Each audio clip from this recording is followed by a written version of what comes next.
போனோம்னா அவங்கவுங்க தனித்தனியாக போங்க, இல்லைன்னா எங்கள் பஸ் நாங்கள் எங்கள் பஸ்ஸில் கூட்டிகிட்டு போனோன்னா எங்கெங்கே வேணாலும் கொண்டு போய் விட்டுருவோம், ஆதார் டேரக்ஷன் விட்டுருவோம். எங்கே வேணாலும் எங்கே இறக்கி விடுவேங்க சொல்லுங்க, நாங்கள் போகிறோம் அப்படின்றோம். அது அதையும் நாங்கள் கேட்கலாம். எங்கள் லொக்கேஷன் நேற்று சேத்பட்டில் நாங்கள் வந்து போராட்டம் பண்ணோம். அது வந்து பெர்மிஷன் வாங்கிட்டு 9 to 5 உணாவது போராட்டம் இருந்தோம். சரி, எங்களுக்கு ஒரு சுமூகமான முடிவு கிடைக்கும் அப்படின்றதுக்காக அவ்வளோ நேரம் வெயிட் பண்ணோம். ஆனால் அங்கே வந்து எங்களுக்கு சுமூகமான முடிவு கிடைக்கவே இல்லை. சரி, அதனால் எங்களோட போராட்டத்தை கண்டினியூ பண்ணலான்றதுக்காக நாங்கள் இது பண்ணாங்க. ஆனால் அங்கே வந்து போலீஸ் அராஜகம் பண்ணி எங்களை எல்லாமே பஸ்ஸில் ஏற்றி அங்கே கொண்டு வந்து விட்டாங்க. அங்கே கொண்டு வந்து விடும்போது கிளாம்பாக்கத்தில் கொண்டு வந்து விட்டுட்டாங்க.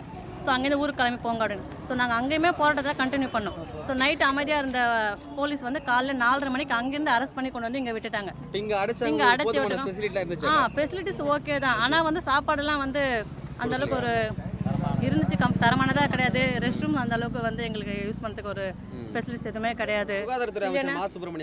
அவர் என்ன சொல்கிறாருன்னா ஜீரோ வேகன்சி அப்படின்றார். இப்போ இத்தனை பேர் இருக்கிறாங்க. நாங்கள் எப்போ 2015 எக்ஸாம் எழுதி வெயிட் பண்ணி நாங்கள் ஒன்றும் சும்மா எதுவுமே வரல. எக்ஸாம் எழுதி அதுக்கான தகுதி தேர்வில் தான் வந்து நாங்கள் உள்ளே வந்திருக்கோம். எங்களோட இதில் வந்து 2 years வந்து உங்களுக்கு வந்து கான்ட்ராக்ட், நெக்ஸ்ட்டு வந்து ரெகுலரைசேஷன் பண்ணுவோம் அப்படின்னு சொல்லியிருக்கோம். அந்த 8000 பேருமே பணியில் இருக்கிறவங்க தான். இப்போ 8000 பேரில் இருக்கிறவங்க எல்லாமே ரெகுலரைசேஷன் பண்ணுறேன்னு சொல்லிட்டு இது வரைக்கும் பண்ணலை.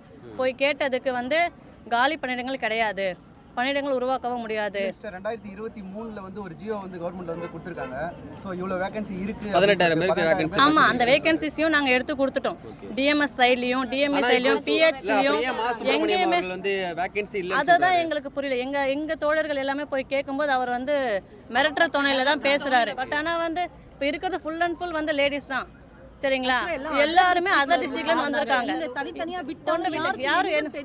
யாருக்குமே வந்து ரூட் தெரியாது. வந்து துணை முதலமைச்சரோ அவங்கள யாரையும் பார்க்கவும் செவி சாய்த்து எங்களோட உரிமை குரலுக்கு பதில் கொடுக்கணும். இதெல்லாம் பார்க்காம இருந்திருக்க மாட்டாங்க, கண்டிப்பா பார்த்திருப்பாங்க. ஆனா மற்ற இடத்துக்கு போறதுக்குலாமே அவங்களுக்கு டைம் இருக்கு. பட் ஆனா செவிலியர்கள் சேவை செய்யறவங்க எங்களை வந்து பார்க்கறதுக்கு அவங்களுக்கு டைமே கிடையாது.